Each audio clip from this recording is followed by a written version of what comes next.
اعوذ باللہ من الشیطان اللعین الرجیم بسم اللہ الرحمن الرحیم وصلی اللہ علی محمد وآلہ الطیبین الطاہرین المعصومین ولعنۃ اللہ علی اعدائہم اجمعین اما بعد اللہم کل ولیک الحجۃ ابن الحسن صلواتک علیہ وعلی آبائہ في هذه الساعة وفي كل ساعة وليا وحافظا وقائدا وناصرا ودليلا وعينا حتى تسكنه أرضك طوعا وتمتعه فيها طويلا اللهم صل على محمد وآل محمد وعجل فرجهم۔ گزشتہ درس میں آپ حضرات کی خدمت میں بعض احکام کی طرف اشارہ کیا تھا اور آج اسی سلسلے کو آگے بڑھاتے ہیں، اور یہاں پر ہم فرق بتائیں گے واجب اور مستحب نمازوں کے درمیان، اور دوسرے مرحلے میں ایک دو مسئلے اذان سے متعلق اور اس کے بعد نماز آیات سے متعلق کچھ مسائل آپ حضرات کے گوش گزار کریں گے۔ لیکن مستحبی اور واجب نمازوں میں جو بنیادی فرق ہے، چونکہ بہت سے لوگ یہ سمجھتے ہیں کہ مستحبی نمازوں سے پہلے وضو یا غسل یا مثلاً طہارت کی ان کو ضرورت نہیں، جبکہ ایسا نہیں ہے۔ جن تمام شرائط کے ساتھ واجب نماز منعقد ہوتی ہے اور واجب نمازوں کے لیے جو شرائط موجود ہیں، وہی تمام شرائط مستحبی نمازوں کے لیے بھی موجود ہیں، چاہے وہ طہارت کا مسئلہ ہو یا دوسرے مسائل۔ ہاں کچھ استثناءات قرار دیے گئے ہیں جس کا ذکر ہم یہاں پر انشاءاللہ کر رہے ہیں۔ پہلا فرق یہ ہے کہ مستحبی جتنے بھی نمازیں ہیں، اگر اس میں پہلی اور دوسری رکعت میں شک ہو جائے کہ ہم نے ایک رکعت پڑھی ہے یا دو رکعت پڑھی ہے، وہ اگر اپنے اس شک پر توجہ نہ دے بلکہ اس سلسلے کو آگے بڑھا دے اور نماز کو تمام کر دے تو اس کی نماز صحیح ہے، باطل نہیں ہوگی۔ لیکن اگر واجب نماز ہے، واجب نماز کا مسئلہ یہ ہے کہ اگر دو رکعتی نمازوں میں یا تین رکعتی نمازوں میں یہ پہلی اور دوسری رکعت کے بارے میں شک ہو تو یقیناً نماز باطل ہے۔ اسی طریقے سے چار رکعتی نماز میں، یعنی دو رکعتی اور تین رکعتی نماز میں اگر شک ہے رکعت کے بارے میں تو نماز باطل ہے، لیکن چار رکعتی اگر نماز ہے اور اس میں بھی پہلی اور دوسری رکعت کے بارے میں شک ہو رہا ہے تو نماز باطل ہو جائے گی۔ اس کا مطلب یہ ہے تعداد رکعت کے بارے میں اگر واجب نمازوں میں دو رکعتی نمازوں میں یا تین رکعتی نمازوں میں یا چار رکعتی نمازوں کی پہلی اور دوسری رکعتوں کے بارے میں شک ہو رہا ہے تو نماز باطل ہو جائے گی۔ لیکن مستحبی نماز میں ایسا نہیں ہے، اس شک کا کوئی اعتبار نہیں کیا گیا ہے، اس کی نماز باطل نہیں ہوگی۔ دوسرا فرق یہ ہے کہ واجب نمازوں میں دو طرح کی چیزیں ہوتی ہیں، چاہے مستحبی نمازیں ہوں چاہے واجب نمازیں ہوں، ان کا پہلے فرق محسوس کر لیں آپ۔ کچھ چیزیں نماز میں واجب ہیں اور کچھ چیزیں واجب کے ساتھ ساتھ رکنی ہیں۔ اس کا مطلب یہ ہے کہ نماز میں جو 11 چیزیں واجب ہیں ان میں سے کچھ واجب غیر رکنی ہیں اور کچھ واجب رکن ہیں۔ جو واجب غیر رکنی ہیں اس کی کمی یا زیادتی سے اگر بھولے سے ہو جائے تو نماز باطل نہیں ہوتی ہے۔ میں اس وقت واجب نماز کی بات کر رہا ہوں، تو نماز باطل نہیں ہوتی۔ لیکن اگر رکنی چیز کو کم یا اضافہ کر دے انسان، یا اضافہ ہو جائے یعنی بھولے سے ہو یا جان بوجھ کر ہو، رکنی چیز اگر کمی اور اضافے کا سبب بن رہی یعنی اضافہ ہو رہا ہے یا کمی واقع ہو رہی ہے تو یہاں پر نماز انسان کی باطل ہو جاتی ہے۔ نماز میں 11 چیزیں واجب ہیں، ان میں سے 6 چیزیں غیر رکنی ہیں اور 5 چیزیں رکنی ہیں۔ رکنی کی اہمیت واجب سے بڑھ کر کے ہوتی ہے، کیونکہ اسی کے اوپر وہ واجب ٹکا ہوتا ہے۔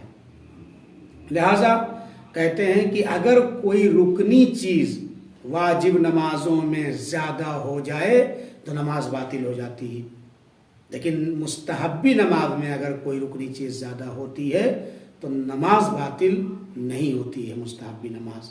یہ 2 فرق ہوا۔ تیسرا فرق مستحبی اور واجب نماز میں یہ ہے کہ اگر واجب نماز میں کچھ چیزیں کبھی کمی ہو جاتی ہیں یا کچھ چیزیں اضافی ہو جاتی ہیں جو غیر رکنی ہوتی ہیں، تو اس کی وجہ سے نماز باطل نہیں ہوتی ہے، لیکن اس کا جبران اور تلافی اور اس کو کور کرنا ہوتا ہے سجدہ سہو کی صورت میں یا نماز احتیاط کی صورت میں، یہ اس کا تدارک کرتے ہیں۔ واجب نماز میں اگر کوئی غیر رکنی چیز کم ہو جائے یا زیادہ ہو جائے تو ایسی صورت میں تدارک ہے، سجدہ سہو انجام دیتے ہیں۔ لیکن مستحبی نماز میں اگر کوئی غیر رکنی چیز بھولے سے چھوٹ جاتی ہے تو اس کا کوئی تدارک نہیں ہے اور نہ ہی اس کا کوئی جبران ہے، سجدہ سہو اس کے اوپر واجب نہیں ہوتا ہے مستحبی نماز میں، اگر غلطی سے کوئی چیز چھوٹ جائے یا اضافہ کر دے۔ چوتھا فرق مستحبی اور واجب نماز میں یہ ہے، نماز واجب کو بغیر اہم کام کے یا بغیر عذر شرعی کے، جو بہت اہم عذر آ جائے تو توڑ نہیں سکتے ہیں، لیکن مستحبی نماز کو بغیر عذر کے بھی توڑ سکتے ہیں، اختیار رکھتے ہیں، ہم چاہے نماز کو آگے بڑھائیں یا نماز کو توڑ دیں، کسی طرح کی کوئی مشکل پیش نہیں آتی ہے۔ لیکن واجب نماز کو توڑنا صحیح نہیں ہے، مگر یہ کہ کوئی بڑا اہم مسئلہ پیش آ جائے، کسی کی جان کا مسئلہ ہو یا کوئی بہت بڑے سرمایہ لوٹنے کا مسئلہ ہو، وہ موارد الگ سے بیان کیے گئے ہیں، اس کی طرف آپ مراجعہ کر سکتے ہیں۔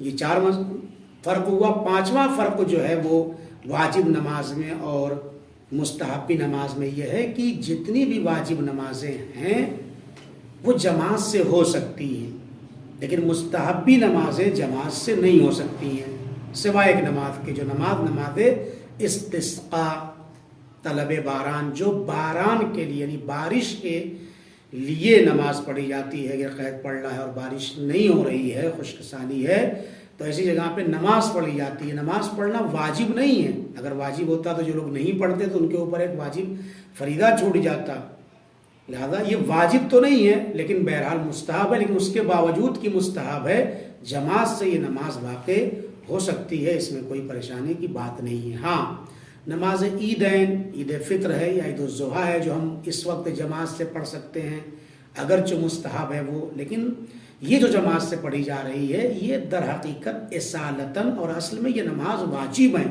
چاہے نماز عید ہو چاہے نماز قربان ہو، عید فطر کی نماز ہو یا عید الاضحیٰ کی نماز ہو، یہ دونوں نمازیں عصر غیبت میں غیبت کی علت کی وجہ سے مستحب ہو گئی ہیں، ورنہ اصالتاً یہ واجب ہیں، اور جب امام علیہ الصلوۃ والسلام ظہور فرمائیں گے تب بھی واجب رہے گی، چونکہ یہ اس نماز کا شمار واجب نمازوں میں ہے۔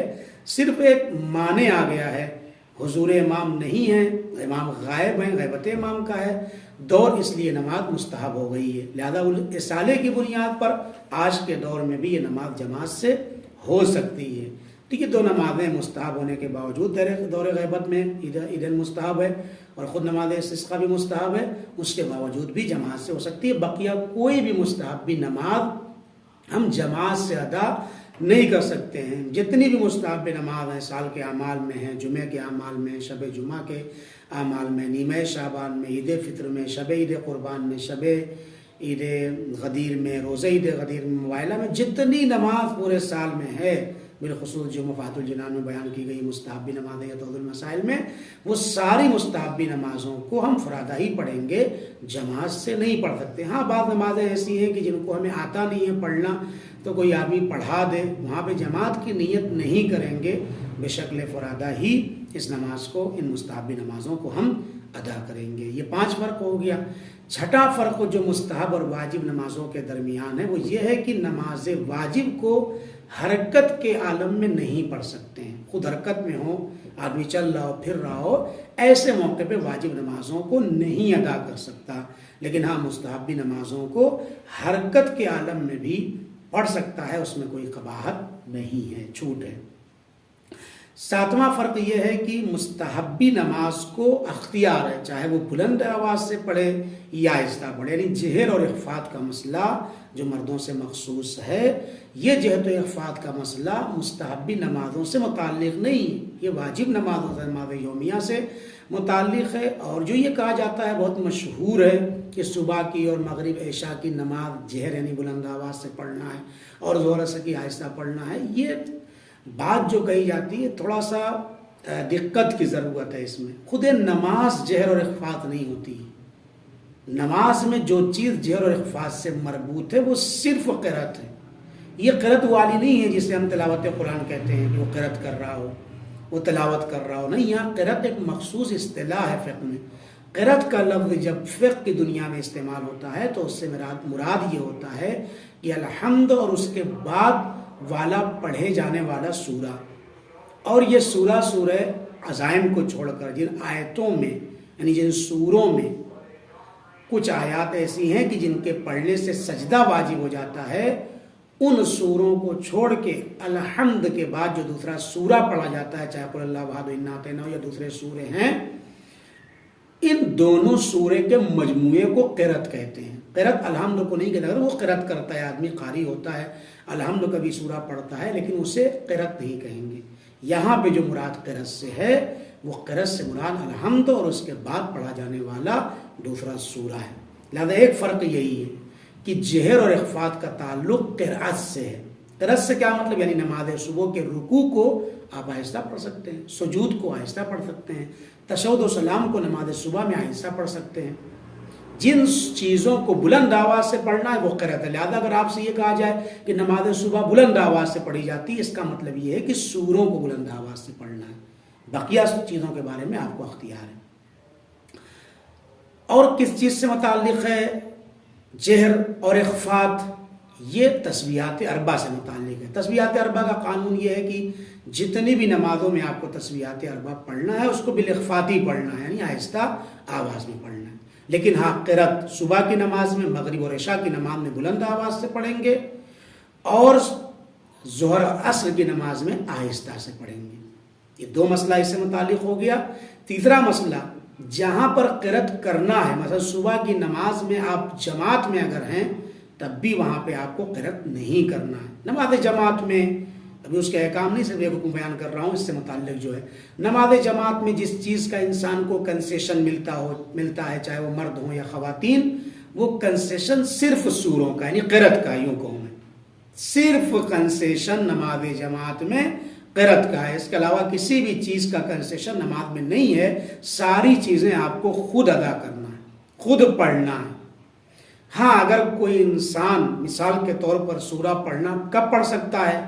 جب عالم دین کی مثال کے طور پر چوتھی رکعت ہو یا تیسری رکعت ہو اور انسان قیام سے شامل ہو گیا ہے تو وہاں پر سورہ پڑھنا واجب ہے اگر قیام سے شامل ہوا. اسی لیے کہتے ہیں بہتر یہ ہے کہ انسان ویٹ کرے، انتظار کرے، جب عالم دین رکوع میں چلا جائے تو پھر وہ شامل ہو. شروع سے اگر شامل نہیں ہو سکا، میں ان کے لیے کہہ رہا ہوں، آپ آئے جماعت میں، عالم دین کھڑا تھا لیکن آپ کو پتا نہیں تھا کہ کس سیکنڈ میں وہ رکوع میں چلا جائے گا. ایسے موقع پہ کیا بہتر ہے کہ آپ رکوع سے شامل ہو، آمادہ رہیں، تیار رہیں، لیکن رکوع سے شامل ہو، قیام سے شامل نہ ہو. کیوں؟ اگر آپ قیام سے شامل ہو گئے، بالخصوص اگر ان کی تیسری اور چوتھی رکعت عالم دین کی ہے اور آپ قیام سے شامل ہوئے، فرق کو محسوس کیجئے گا. پہلی اور دوسری رکعت کے قیام میں آپ کہیں سے بھی شامل ہو سکتے ہیں. لیٹ شامل ہوئے، رکوع میں جانے سے 2-3 منٹ پہلے شامل ہو گئے، کوئی مسئلہ نہیں، کیونکہ یہاں پر عالم دین نے خود قرأت انجام دی ہے. لہذا پہلی اور دوسری رکعت میں نماز جماعت میں شامل ہونے کا مسئلہ مشکل نہیں. آپ کہیں سے بھی شامل ہو جائیں رکوع سے پہلے. اسے نیت کی تھی، اس کے 1 منٹ کے بعد شامل ہوئے، 2 منٹ کے بعد شامل ہوئے، 4 منٹ کے بعد شامل ہوئے، سورہ تمام پہ شامل ہوئے، قنوت میں تھا وہ شامل ہوئے دوسری رکعت کے مثال. تو پہلی اور دوسری رکعت میں چونکہ سوروں کا اور یہ قرأت کا کنسیشن نماز جماعت میں، تو آپ کہیں سے بھی شامل ہو جائیں رکوع سے پہلے. لیکن ہاں جب تیسری اور چوتھی رکعت ہو عالم دین کی، تو چونکہ وہ تسبیحات اربع پڑھ رہا ہے اور سورہ اس نے نہیں پڑھا، تو جب اس نے خود ہی نہیں پڑھا تو کنسیشن کس بات کا؟ کنسیشن یہاں پر نہیں ملے گا. لہذا کہتے ہیں بہتر یہ ہے کہ آپ ویٹ کریں رکوع سے شامل ہوں. اگر آپ نے قیام سے شامل ہو گئے اور نیت کر لی تو آپ کے اوپر واجب ہے کہ آپ الحمد کو حد اقل پورا کریں، چاہے وہ رکوع سے اٹھ کے سجدے میں چلا گیا ہو یا کہیں پر بھی جا رہا ہو. آپ کے اوپر اگر آپ تیسری یا چوتھی رکعت کے عالم دین کے قیام سے اقتدا آپ نے کی ہے تو آپ پر واجب ہے کہ آپ الحمد کو مکمل کریں. عالم دین رکوع میں جا رہا ہو یا رکوع سے اٹھ رہا ہو یا سجدے کی طرف جا رہا ہو، آپ اس کے بعد کنٹینیو آپ اپنی جماعت کو آگے بڑھائیں گے، لیکن الحمد کو پڑھے بغیر آپ نہیں جا سکتے. کیوں؟ اس لیے کہ تیسری رکعت میں کنسیشن اس لیے آپ کو نہیں ملے گا، کنسیشن ملتا آپ کو لیکن آپ رکوع سے اگر شامل ہوتے تو ملتا. لیکن سوال یہاں پر ایک عقلی ہے کہ کنسیشن کیسے مل گیا؟ اس نے تو خود پڑھا نہیں تیسری رکعت میں، تسبیحات اربع پڑھا عالم دین نے، اور آپ بھی رکوع سے شامل ہوئے، تب تو الحمد تو ہوا ہی نہیں. اور ادھر سے حدیث میں آیا ہے کہ لا صلاۃ الا بفاتحۃ الکتاب، بغیر الحمد کے نماز ہوتی نہیں ہے. جی نہیں، یہاں پر ایک مسئلہ ہے، دقت کرنے کی ضرورت ہے. یہاں پر بھی الحمد ہے، کہاں پر ہے؟ جب چوتھی رکعت کے لیے عالم دین، مثال کے طور پر عالم دین کے تیسری رکعت کے رکوع میں آپ شامل ہوئے، کچھ نہیں پڑھا آپ نے، نیت کی رکوع میں چلے گئے. عالم دین نے تسبیحات اربع پڑھا تو رکوع میں چلا گیا، تو نہ تو اس نے الحمد پڑھا نہ آپ نے الحمد پڑھا، تو کنسیشن کہاں سے ہو جائے گا آپ کو؟ یہاں پہ کنسیشن ملا ہے لیکن الحمد پڑھا نہیں گیا ہے. کیسے جبران ہوگا اس کا؟ تلافی کیسے ہوگی؟ کور کیسے ہوگا؟ کہا جب آپ رکوع میں شامل ہوئے تھے عالم دین کے تیسری رکعت کے رکوع میں، آپ کی پہلی رکعت کا رکوع تھا، جب وہ چوتھی رکعت کے لیے اٹھے گا تو آپ بھی اس کے ساتھ فوراً اٹھیں گے، چونکہ تیسری رکعت جو اس کی ہوگی جس سے وہ کھڑا ہوگا چوتھی رکعت کے لیے، اس میں نہ تشہد نہ سلام ہے. آپ کبھی، چونکہ آپ کی دوسری رکعت کے لیے آپ کھڑے ہو رہے ہیں، نہ آپ کی بھی تشہد و سلام ہے، کچھ نہیں ہے. تو جب آپ دونوں لوگ ساتھ میں کھڑے ہوں گے تو جب تک تسبیحات اربع وہ پڑھے گا، یقیناً اتنی دیر میں آپ الحمد کو ختم کر لیں گے جتنی دیر میں تسبیحات اربع پڑھتا ہے. اگر ابھی نہیں ختم کر پائے ہیں تب بھی آپ کنٹینیو الحمد کو ختم کرنا پڑے گا، کیونکہ فرض یہ ہے کہ تیسری اور چوتھی رکعت میں سوروں کا کنسیشن، قرأت کا کنسیشن ملے گا کیسے جب وہ سامنے والا پڑھ ہی نہیں رہا ہے. تو کم سے کم ان دونوں رکعت میں ایک رکعت میں الحمد، آپ جب چوتھی رکعت عالم دین کی ہوگی، آپ کی دوسری رکعت ہوگی، اگر ایک مرتبہ آپ نے الحمد پڑھ لیا ہے تو یہ کافی، آپ کی 2 رکعت عالم دین کے ساتھ ہو جائے گی، اور یہ جماعت کا ثواب بھی آپ کو ملے گا اور جماعت بھی صحیح ہے اور یہ مسئلہ بھی ہو گیا. بس یہاں پہ توجہ، جو اتنا لمبا میں نے مسئلہ بیان کیا وہ یہی ہے کہ یہاں پر جو آپ جہر، چاہے وہ صبح کی ہو، مغرب عشاء، کوئی بھی نماز ہو، یہاں پر جب آپ عالم دین کی مثال کے طور پر تیسری یا چوتھی ہے اور آپ الحمد پڑھ رہے ہیں، یا پہلی یا دوسری آپ الحمد پڑھنا چاہتے ہیں، چونکہ حرام نہیں ہے، پڑھنا ضرورت نہیں ہے، پہلی دوسری رکعت میں پڑھنا نہیں چاہیے، سننا چاہیے، یا تسبیحات اربع پڑھے یا تکبیر کہے یا تحلیل کہے یا تمجید کرے، کچھ بھی کرے، سورہ اس کے اوپر سے ساقط ہے. لیکن جہاں پر واجب ہے جماعت میں اس کے اوپر سورہ، وہ تیسری اور چوتھی رکعت میں کوئی ایک رکعت ہے. اب اگر وہاں سورہ پڑھنا پڑ گیا، اور پڑھ گیا کہ پڑھنا ہی پڑھنا ہے، یعنی چوتھی رکعت میں، تو جب آپ پڑھیں گے تو وہاں پر اتنی تیز نہیں پڑھیں گے، یعنی جہر سے نہیں پڑھیں گے آپ وہاں پہ، چاہے آپ کی نماز عشاء ہو، چاہے آپ کی نماز مغرب ہو، کوئی بھی نماز ہو آپ کی، آپ کو جماعت کے اندر بالجہر قرأت نہیں کرنا ہے. تو 3 موارد یہ تھے جس کا تعلق جہر اور اخفاء سے ہے، جیسا میں نے عرض کیا ہے، لیکن اس کا پوری نماز سے تعلق نہیں ہے، اس کا تعلق قرأت سے ہے. عام فرادہ نماز اگر آپ پڑھ رہے ہیں تو صبح مغرب عشاء میں بلند آواز سے پڑھیں گے. جماعت میں اگر آپ کو قرأت کرنا پڑ رہا ہے تو آپ آہستہ بالاخفاء کریں گے. تسبیحات اربع آپ کو پڑھنا ہے تو وہاں پر بھی نماز میں، نماز جماعت میں ہو یا فرادہ میں ہو، آپ کو بالاخفاء ہی تسبیحات اربع کو پڑھنا ہے. تو یہ ہو گیا فرق. 6واں فرق تھا ان دونوں کے درمیان. 7واں فرق کہ کن نمازوں کو آپ بلند آواز سے، کہا گیا کہ صبح اور مغرب اور عشاء کی قرأت کو بلند آواز سے پڑھنا ہے، بقیہ نمازوں کو آہستہ آواز میں. تو جہر و اخفاء کا تعلق واجب اس یومیہ نماز سے ہے، لیکن مستحبی نماز میں آپ کو اختیار ہے، چاہے آپ بلند آواز سے پڑھیں چاہے آہستہ پڑھیں، اس میں کوئی پریشانی نہیں ہے، نماز باطل نہیں ہوگی. 8واں فرق جو مستحبی اور واجب نماز کے درمیان موجود ہے، وہ 8واں فرق یہ ہے کہ جو قرأت سے متعلق ہے، وہ یہ ہے کہ واجب نمازوں میں الحمد کے بعد دوسرا سورہ پڑھنا واجب ہے. واجب نمازوں میں بغیر دوسرا سورہ پڑھے نماز جماعت صحیح، یعنی نماز صحیح نہیں ہے. چاہے فرادہ ہو چاہے جماعت ہو، واجب نمازوں میں الحمد قرأت واجب کا مطلب کیا؟ الحمد بھی پڑھنا ہے اور الحمد کے بعد دوسرا سورہ بھی پڑھنا اس کے اوپر واجب اور لازم و ضروری ہے. لیکن مستحبی نمازوں میں صرف الحمد پڑھ لے کافی ہے. نماز شب کے لیے آپ اٹھے 10 منٹ بچا ہوا تھا، صبح کی اذان ہو جاتی، اب اگر 11 رکعت میں ہر رکعت میں الحمد کے بعد دوسرا سورہ آپ پڑھیں گے تو ظاہر سی بات ہے 20 منٹ لگ سکتا ہے، تو آپ الحمد پڑھ کے رکوع میں چلے جائیے، کوئی مسئلہ نہیں. اختیاری صورت میں ضروری ہے، یا خود 50 منٹ باقی ہے، بھی آپ نماز شب کے لیے اٹھے، نماز صبح میں 50 منٹ باقی ہے، آپ نہیں پڑھنا چاہتے ہیں، کوئی مشکل بھی نہیں ہے، کوئی پریشانی بھی نہیں ہے، تب بھی آپ اختیار ہے آپ کو الحمد کے بعد دوسرا سورہ پڑھیں یا نہ پڑھیں. تمام نوافل، تمام مستحبی نمازیں، جتنی بھی مستحبی نمازیں ہیں اس میں ضروری نہیں ہے کہ الحمد کے بعد دوسرا سورہ پڑھا جائے.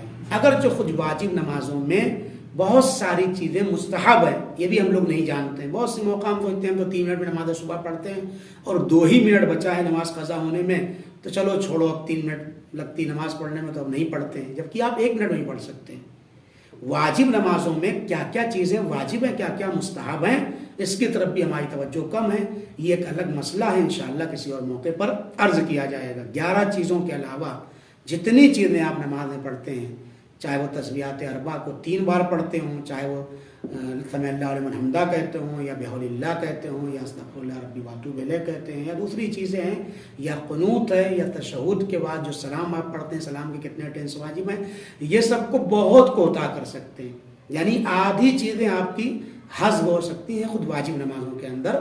اگر کبھی ایسی صورتحال پیدا ہو جائے تو انسان واجب پہ اکتفا کر کے نماز کو قضا ہونے سے بچا سکتا ہے، اور اس طریقے سے وہ، اور اختیاری صورت میں بھی واجب آپ ادا کر کے مستحب چیزیں اگر چھوڑ دیں گے تو نماز بالکل صحیح. یہ اور بات ہے کہ ثواب میں فرق ہو جائے گا. تو ایک مسئلہ یہ تھا کہ مستحب نمازوں میں الحمد کے بعد دوسرا سورہ پڑھنا واجب نہیں ہے، لیکن واجب نمازوں میں الحمد کے بعد دوسرا سورہ پڑھنا واجب اور لازم اور ضروری ہے. 9واں فرق جو مستحب اور واجب نمازوں کے درمیان ہے وہ یہ ہے کہ ان سوروں کا واجب نمازوں کے اندر پڑھنا کہ جس کے اندر سجدہ واجب ہے. ان سوروں کا چونکہ ایک سورہ مکمل پڑھا جاتا ہے نماز واجب میں الحمد کے بعد، آپ سورے کی تختی نہیں کر سکتے کہ آدھا سورہ پڑھا رکوع میں چلے گئے. حتیٰ کہ 4 سورے قرآن مجید میں ایسے بھی ہیں کہ جو ایک سورے کے حکم میں ہیں، جب تک ان دونوں سوروں کو الحمد کے بعد نہیں پڑھا جائے گا تب تک ایک سورہ مکمل نہیں مانا جائے گا.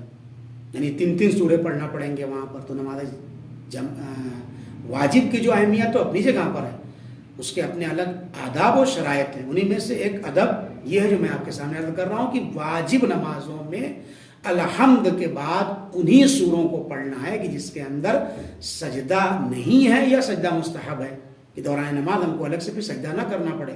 چونکہ یہ جو سورے ہیں 21ویں اور 24ویں اور 28ویں اور 30ویں پارے میں، ان میں سجدہ واجب ہے، اور واجب کی 16 قسمیں، ان میں سے ایک قسم واجب فوری ہے. یعنی ادھر آپ نے آیت پڑھی سجدہ واجب ہے. اب اس کا مطلب کیا ہو؟ اگر آپ نماز واجب میں ان سوروں کو آپ نے پڑھ لیا، جس کا مطلب یہ ہے کہ آپ فوراً کھڑے ابھی قیام میں اور سیدھے آپ کو سجدے میں گرنا پڑے گا، سجدہ کرنا پڑے گا، کیونکہ آپ نے ایسے سورے کو پڑھ لیا جس میں سجدہ واجب تھا. جمعے کے دن مکے میں اور مدینے میں، اگر انشاءاللہ اللہ تعالی ہم سب کو توفیق دے جلد سے جلد ہم لوگ ان زیارتوں پر بھی پہنچیں، تو وہاں پر یہ ہے کہ جمعے کی صبح کی نماز میں، چونکہ وہاں پہ یقیناً مکتب خلفاء کے اعتبار سے جماعت ہوتی ہے، مکتب تشیع کے اعتبار سے جماعت نہیں ہوتی ہے، لیکن بہرحال بعض صورتوں میں وہاں نماز کی اقتداء جائز ہے، تو وہاں پر اگر آپ پڑھیں گے تو یہ مشکل پیدا ہو جائے گی. لہذا اوائڈ کرتے ہیں کہ عام دنوں میں جاتے ہیں نماز پڑھنے کے لیے، لیکن نماز صبح میں جمعے کے دن نہیں جاتے، کیونکہ وہ سجدے والے وہی سورے کو پڑھتے ہیں کہ جس کے اندر سجدہ واجب ہے، اور پھر دھڑام سے وہ پوری جماعت دھرم بھرم ہو جاتی ہے، لوگ سجدے میں گر جاتے ہیں. الگ سی کیفیت رہتی ہے وہاں پر. خلاصہ یہ کہ مکتب تشیع کے اعتبار سے واجب نمازوں کے اندر ہمیں چاہیے کہ ہم ایسے سوروں کو پڑھیں کہ جن کے اندر سجدہ واجب نہیں ہے، چونکہ جائز نہیں ہے ایسے سوروں کو پڑھنا کہ جس کے اندر سجدہ واجب ہے. لیکن ہاں مستحبی نمازوں میں یہ حرام نہیں ہے. آپ مستحبی نمازوں میں الحمد کے بعد ایسے سورے کا انتخاب کر سکتے ہیں کہ جس کے اندر سجدہ واجب ہو جاتا ہے. مشکل نہیں ہے یہ۔ اس کے بعد 10واں فرق جو ہے واجب اور مستحبی نمازوں کے درمیان وہ یہ ہے کہ مستحبی نمازوں میں چونکہ الحمد پر اکتفا کر سکتے ہیں، اس لیے اس کے بعد دوسرا سورہ جو پڑھنا چاہتے ہیں آپ، جو پڑھنا مستحب ہے، آپ کو اختیار ہے پورا سورہ پڑھیں یا سوروں کی چند آیات کو پڑھ لیں۔ چند آیات بھی اگر آپ پڑھ لیں گے تو وہ کافی ہے۔ پورا سورہ الحمد کے بعد کی بات کروں، الحمد تو پورا پڑھنا ہے، الحمد کے بعد والا سورہ جو ہے ضروری نہیں ہے کہ آپ اس سورے کو مکمل پڑھیں، چند آیتوں کو اگر آپ نے پڑھ لیا ہے تو وہی اتنا کفایت کرے گا۔ لیکن واجب نماز میں پورے سورے کا پڑھنا واجب اور لازم اور ضروری ہے۔ اسی طریقے سے 11واں فرق جو ہے واجب اور مستحبی نمازوں میں یہ ہے کہ مستحبی نمازوں میں اگر حرکت کے عالم میں اور راہ چلتے ہوئے نماز مستحبی ادا کر رہے ہیں، جیسا کہ پہلے بتایا جائز ہے حرکت کے عالم میں مستحبی نمازوں کو پڑھنا، تو یہاں پر قبلے کی شرط نہیں ہے۔ اگر آپ حرکت کے عالم میں نماز کو پڑھ رہے ہیں اور چلتے پھرتے نماز کو پڑھ رہے ہیں تو قبلے کی شرط نہیں ہے مستحبی نماز میں، لیکن ہاں واجب نماز میں شرط ہے قبلے کی، قبلے کے بغیر واجب نماز ادا نہیں ہو سکتی ہے۔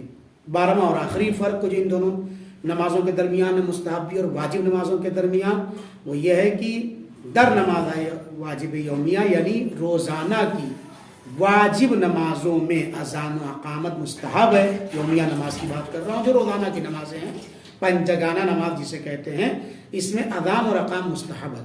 اذان اور اقامت کا کہنا اتنا مستحب ہے کہ جس کو مستحب مؤکد کہتے ہیں۔ یہاں تک کہ اگر کسی آدمی نے اذان و اقامت نہیں کہی اور نیت کر لی، الحمد سورہ پڑھ لیا اور اس کو یاد آ گیا تو نماز کو توڑ سکتا ہے، یعنی واجب نہیں ہے توڑنا لیکن توڑ سکتا ہے، اس کی اہمیت کے پیش نظر اذان و اقامت کی، اور اذان و اقامت کو کہے اور پھر سے نماز کو نیت کر کے پڑھے نماز کو، یہاں تک کہ رکوع کے عالم تک کہہ رہے ہیں۔ اختیار ہے کہ انسان پلٹ جائے اور اذان و اقامت کو کہے، اس کے بعد نماز کو پڑھے۔ لہذا اذان و اقامت کی اہمیت ہے، مستحب موقع ہے۔ لیکن مستحبی نمازوں میں بہت سے لوگ پوچھتے ہیں مولانا فلاں نماز پڑھ رہا اذان و اقامت کہ نہیں، مستحبی نمازوں میں اذان و اقامت کا پڑھنا مستحب نہیں ہے، نہیں پڑھنا چاہیے، چونکہ وارد نہیں ہوا ہے، لہذا ہمیں اذان و اقامت کہنے کی ضرورت یہاں پر نہیں ہے۔ ہاں اذان و اقامت اس پر ضرور پڑھ دینا چاہیے کہ جس کے 40 دن گزر گئے اس نے گوشت نہ کھایا ہو۔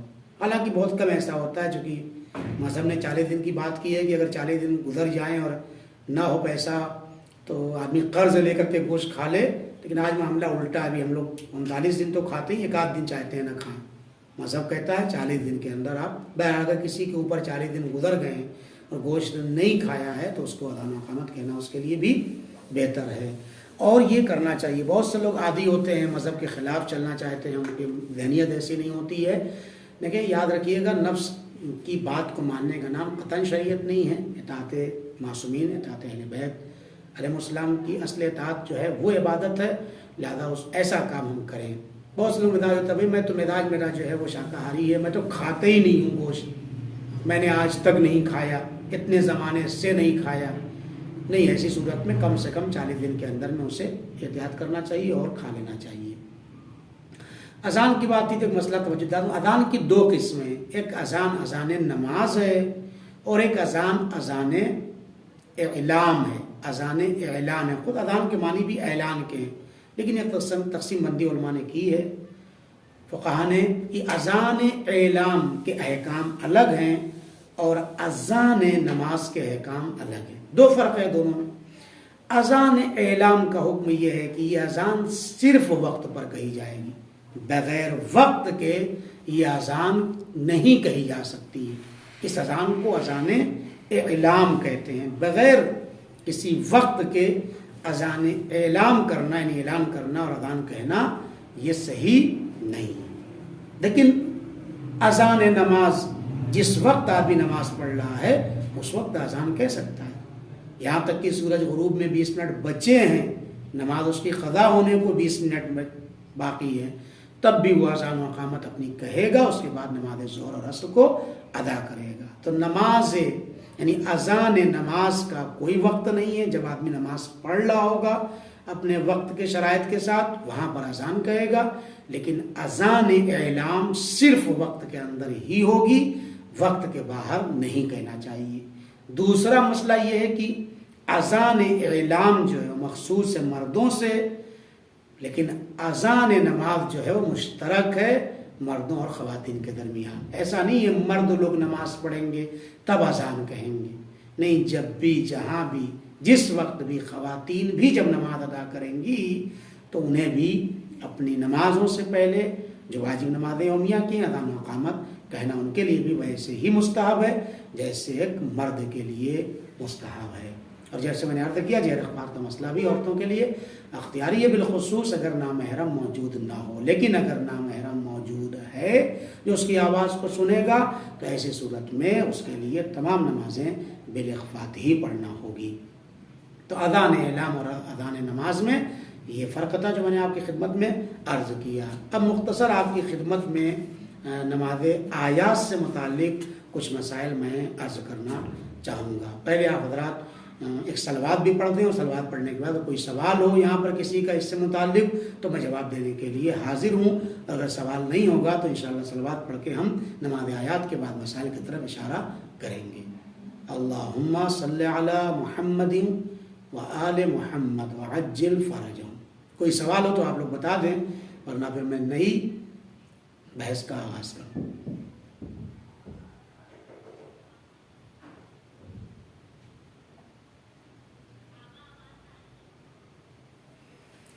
آواز تو نہیں آ رہی ہے.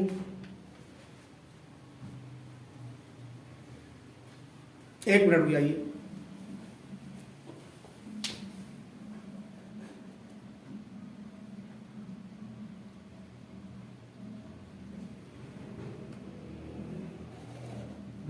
جی فرمائیے. علیکم السلام.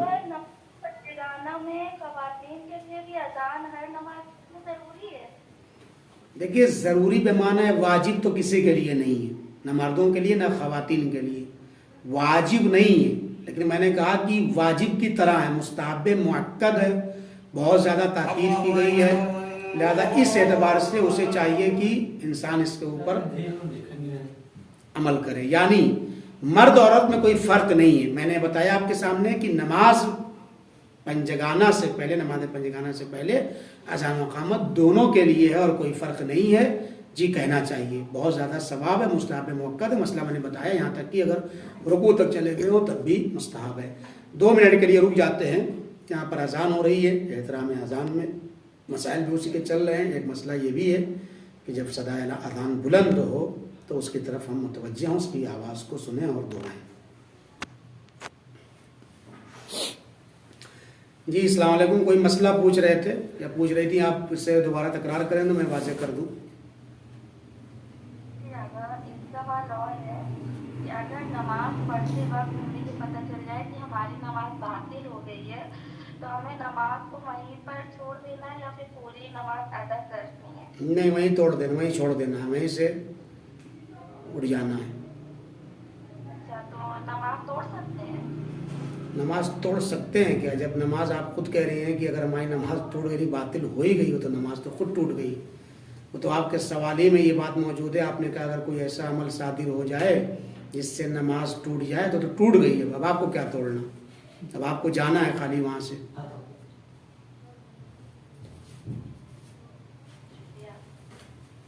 خواہش اور کوئی یہ جو موضوع تھا اس سے متعلق کوئی سوال اگر کسی کے ذہن میں تو پوچھ لے، باقی پھر ہم آگے چلیں، پھر بعد میں پھر موقع دیا جائے گا انشاءاللہ سوال پوچھنے کا. اس سے متعلق کوئی سوال ہو تو پوچھ لیں ورنہ پھر آگے چلتے ہیں.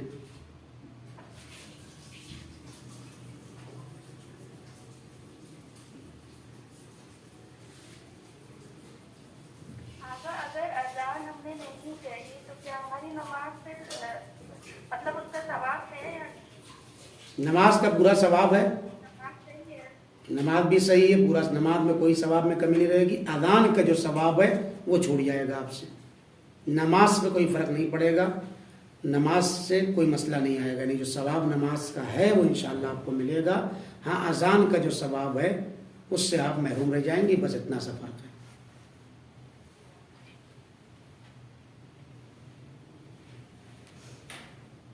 خوب، اگر کوئی سوال ہے تو اپنی ذہن میں رکھیے، میں بحث کو آگے بڑھاتا ہوں. انشاءاللہ پھر موقع آپ کو دیا جائے گا انشاءاللہ. نماز آیات ابھی آپ لوگوں نے سب نے یقیناً پڑھی ہوگی.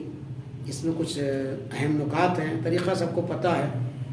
اگر کوئی یہ کہتا ہے کہ اس نماز میں تو آیت پڑھی جاتی ہے، نہیں، آیت نہیں، پورا سورہ ہوتا ہے. ہر رکعت میں 2 سورے مکمل کیے جاتے ہیں، یا کم سے کم 10 سورے پڑھے جاتے ہیں. ٹھیک ہے نا. اس میں بھی نماز آیات چونکہ واجب ہے تو الحمد یا چند آیتوں کے اوپر اکتفا کرنا صحیح نہیں. ہر رکعت میں الحمد کے بعد ایک مکمل سورے کا پڑھنا واجب ہے حد عقل. نہیں تو ہر الحمد کے بعد 5 ٹائم آپ کو الحمد بھی پڑھنا ہے اور سورہ بھی پڑھنا ہے. طریقہ کتاب موجود ہے، وہ آپ نے عمل کیا ہوگا، پڑھا ہوگا. میں طریقے کے اوپر بھی گفتگو نہیں کر رہا ہوں. طریقے اس کے 2 ہیں اپنی اپنی جگہ پر. کچھ طریقوں میں باقاعدہ ہر مرتبہ رکوع کے بعد جو 10 رکوع، ہر رکوع کے بعد جو ہے الحمد واجب ہے. پہلے الحمد کے بعد پھر رکوع کریں گے، پھر واجب ہے، وہ الگ مسئلہ ہے. اور بعد میں صرف جو ہے آیتیں واجب ہیں. لیکن وہ آیتیں ایسی تقسیم بندی کی جائیں سوروں کی کہ ہر رکعت میں ایک سورہ مکمل ہو جائے، پھر رکوع میں جانا ہے. اور اسی طریقے سے ہر 2 سوروں کے بعد یا آیت کے بعد، ہر 2 عمل کے بعد جو ہے وہ قنوت بھی ہے، اس کے بعد رکوع ہے. اس طریقے سے ٹوٹل 10 قنوت بھی اس پہ ہو جائیں گے، اگرچہ قنوت یہاں پہ مستحب ہے، لیکن سورہ بہرحال واجب ہے. اب یہاں پہ توجہ فرمائیں آپ. دیکھیے کہہ رہے ہیں شرائط جو ہیں نماز آیات کی، وہی ساری شرطیں نماز آیات میں بھی واجب ہیں جو شرطیں نماز واجب میں ہیں. ہم قبلے کے لحاظ سے، طہارت کے لحاظ سے، طمانینت کے لحاظ سے، وہ ساری شرطیں جو واجب نماز کے لیے بیان کی گئی ہیں، انہی ساری شرطوں کا اس نماز آیات میں پایا جانا ضروری اور واجب اور لازم ہے. پھر وہ طریقہ اور روش میں فرق ہے. دوسری بات یہ ہے، جماعت سے چونکہ یہ نماز پڑھی جاتی ہے، افرادہ بھی پڑھ سکتے ہیں اور جماعت سے بھی واجب نماز ہے. تو جب جماعت سے آپ نماز کو پڑھیں گے تو جتنا ثواب جماعت کا واجب نمازوں کا ہے، اتنا ہی ثواب اس کا بھی ملے گا جماعت کی صورت میں. اب آپ ظہر کی نماز میں گئے، جماعت سے آپ نے نماز پڑھی، صبح کی نماز میں یا مغرب عشاء کی نماز میں، تو جماعت کا کتنا ثواب آپ کو ملے گا؟ اتنا ہی ثواب نماز آیات میں جماعت سے پڑھنے کا ہے. یعنی بہت سے لوگ سوچتے ہیں ہم فرادہ پڑھ لیں کوئی بات نہیں، اہمیت کم دیتے ہیں. نہیں، اگر جماعت کا ثواب لینا ہے تو نماز آیات کا فریضہ فرادہ کی شکل میں آپ سے ہٹ جائے گا کہ آپ نے فرادہ پڑھ لی ہے، واجب ادا ہو گیا، لیکن یقیناً وہ ثواب نہیں ملے گا جو ایک جماعت کا ثواب ہے. لہذا کوشش اور صحیح یہ کریں کہ ان نمازوں کو بھی جماعت کے ساتھ ہم ادا کریں اور پڑھیں، تاکہ ہم کو نماز جماعت کا جو ثواب ہے آیات میں وہ بھی ہم کو مل جائے. تیسرا نقطہ جو اس کی طرف توجہ دینا ضروری ہے، اس کا رکوع جو کرتے ہیں، رکوع بہت اہم ہے. اس کا جو رکوع ہے نماز آیات کا 10 رکوع ہیں، یہ رکن ہے. ابھی میں نے آپ کی خدمت میں پیش کیا کہ رکن میں اور واجب میں فرق ہے. روزانہ کی 5 جگانہ نماز میں 11 چیزیں واجب ہیں. ان 11 میں سے ہر ایک رکن نہیں، ہر ایک پلر اور کھمبا نہیں ہے نماز کا، بلکہ 5 چیزیں ان 11 میں. ان کی اہمیت بہرحال واجب سے بھی زیادہ ہے. آپ سمجھ لیجیے یہ اوجب کے حکم میں ہے، بہت زیادہ اہمیت اس کی ہے. لہذا رکن جو نماز میں ہے اس کا مسئلہ کیا تھا؟ چاہے جان بوجھ کے چھوڑے یا غلطی اور بھول چوک سے چھوڑ جائے، دونوں صورتوں میں نماز باطل ہو جاتی ہے. تو جب یہ بات کہی جا رہی ہے کہ نماز آیات میں جو رکوع ہیں وہ رکن ہیں، اس کا مطلب یہ ہے کہ 10 رکوع میں سے اگر کوئی ایک رکوع بھی نماز آیات میں چھوٹا یا چھوڑا، دونوں صورتوں میں نماز آیات باطل ہو جائے گی. یہ نقطہ بہت اہم نقطہ تھا. لہذا نہ صرف کمی، زیادتی سے بھی 10 رکوع کے بجائے 11 کر لیا. جو ایسی نماز میں چانسز زیادہ ہیں بھول چوک کے، چونکہ معمولاً آدمی پڑھتا نہیں ہے، واجب نہیں ہوتی آدمی کے اوپر یہ نمازیں جلدی. مسئلہ دوسرا آتا ہے کہ طریقہ الگ ہے، جلدی ہم پڑھتے نہیں ہیں. بہت سے لوگ تو توجہ ہی نہیں ہے اس واجب کی طرف. نماز عید ضرور پڑھنے جائیں گے لیکن نماز آیات کے لیے اتنا نہیں ہے توجہ. آفس میں بیٹھے ہیں، ارے وقت ملے گا تو ہم پڑھ لیں گے، جبکہ پتہ ہے کہ ان میں تو جو 4 نمازیں ہیں، 4 سبب ہیں اس کے، ان میں سے 2 سبب کی بنیاد پر قضا ہی نہیں ہے. آپ کو پڑھنا ہے تو پڑھ لیا تو ٹھیک ہے، قضا نہیں۔ ان 4 موارد میں 2 موارد کے لیے قضا بھی ہے، لیکن بہرحال ہمیں کیا ضرورت ہے قضا کرنے کی؟ اور جب قضا ہے تو کب پڑھیں گے؟ نہ تو کہیں پہ نماز آیات کی قضا ہوتی ہے، اور چونکہ طریقہ تھوڑا سخت ہے، جلدی توفیق بھی نہیں ہوتی ہے، لہٰذا یہ واجب فریضہ ہمارے کانوں پر موجود رہتا ہے۔ اگرچہ چونکہ میرا ہفتہ نہیں تھا پچھلا، ورنہ میں سوچا یہی تھا کہ نماز آیات کے وجود سے پہلے بیان کروں، لیکن بہرحال یہ نماز ایسی ہے کبھی بھی واجب ہو سکتی ہے، اور اس نماز کا پڑھنا نماز فوری بھی ہے، یعنی اسی ایام میں اسی وقت میں پڑھنا ہے جب یہ عمل ہو رہا ہو، خاص طریقے سے سورج اور چاند گرہن میں جب یہ موجود ہوں، تو ظاہر سی بات ہے ایسے موقع پر انسان کو توجہ دینا چاہیے اور آمادہ رہنا چاہیے، کتنا اہم کام ہو، بہرحال یہ واجب فریضہ ہے، لہذا واجب فریضے کو ترک نہیں کرنا۔ نماز عید چھوٹ گئی، نماز بقرعید چھوٹ گئی، کوئی مسئلہ نہیں، کوئی مرنے کے بعد فرشتے آپ سے نہیں پوچھیں گے کیوں چھوڑ دیا، کیونکہ واجب نہیں ہے، ابھی دور غیبت میں واجب نہیں ہے۔ لیکن جو اہتمام اس مستحبی نماز کے لیے انسان کرتا ہے، محسوس یہ ہوتا ہے، مشاہدے میں یہ دیکھتے ہیں، مشاہدہ کرتے ہیں کہ یہ احساس بقیہ واجب نمازوں کے لیے نہیں ہے۔ انہی میں سے واجب نمازوں میں سے ایک نماز آیات ہے، کہ مسئولیت ہے ہماری گردن پر، ذمہ داری ہے ہماری گردن پہ، کل پلٹ کے پوچھا جائے گا ہم سے، ایک واجب فریضہ ہم سے چھوٹ رہا ہے، ترک ہو رہا ہے، لیکن ہماری توجہ اس کے اوپر متاسفانہ بہت کم ہے۔ دیکھتے ہیں پوری پوری بستیوں میں جو نماز ہوتی ہے، گاؤں میں مثال کے طور پر اگر 1000 لوگ ہیں تو 200-300 لوگ پڑھتے ہیں، اپنے لوگ نہیں پڑھتے ہیں، جبکہ اس کے برعکس دوسری نماز مستحبی نمازوں میں ہم دیکھتے ہیں اس سے زیادہ شور کے ساتھ۔ اچھی بات ہے، میں منع نہیں کرتا ہوں، لیکن میں کہتا ہوں جتنا اہمیت ایک مستحب کو دیتے ہیں اس سے زیادہ اہمیت ہمیں ایک واجب کو دینا چاہیے، کیونکہ واجب ذمہ داری کا نام ہے، مستحب ذمہ داری کا نام نہیں ہے۔ کر لیا ٹھیک ہے، نہیں کیا تب بھی کوئی مسئلہ نہیں ہے اس کے اندر۔ لہذا اس نقطے کی طرف بھی توجہ کرے کہ اگر کوئی کمی یا زیادتی ہو رہی ہے رکوع کے اندر تو رکوع جو ہے رکن نماز میں ہے، اور یہ نماز کے بطلان کا سبب اور باعث ہو جائے گا۔ اسی طریقے سے نماز آیات کی رکعتوں کے بارے میں اگر شک ہو جائے کہ کون سی رکعت میں پڑھ رہا ہوں، پہلی رکعت پڑھ رہا ہوں یا دوسری رکعت پڑھ رہا ہوں، تو ایسی صورت میں بھی حرام ہے، جائز نہیں، نماز باطل ہو جائے گی اگر ہم شک کریں، چونکہ یہ واجب نمازیں ہیں، اور پہلے ہی بتایا جا چکا ہے واجب نماز کی 2 رکعتوں میں نہیں، شروعاتی رکعتوں میں نماز کی صورت میں اگر انسان کو شک ہو جا رہا ہے تو اس صورت میں نماز قطعی طور پر باطل ہو جائے گی۔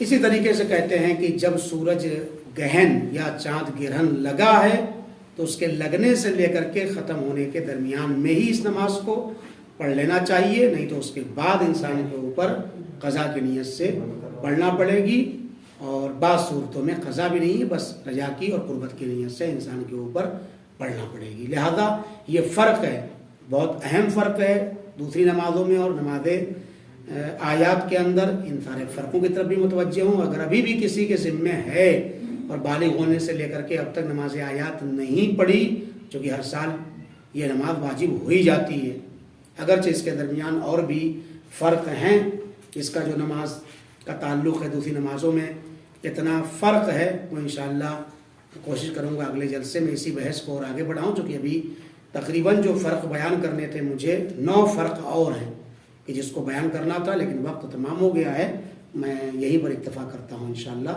باقی مسائل نماز آیات سے متعلق اگلے مرحلے میں اور اگلے کلپ میں آپ کی خدمت میں بیان کریں گے۔ یہ نقطہ جو میں نے عرض کیا ہے وہ قابل توجہ ہے کہ یہ جتنے بھی اس کے رکوع ہیں یہ سب رکن کے ضمن میں ہیں، جان بوجھ کر یا بھولے سے اس کی کمی یا زیادتی سے نماز آیات باطل ہو جائے گی۔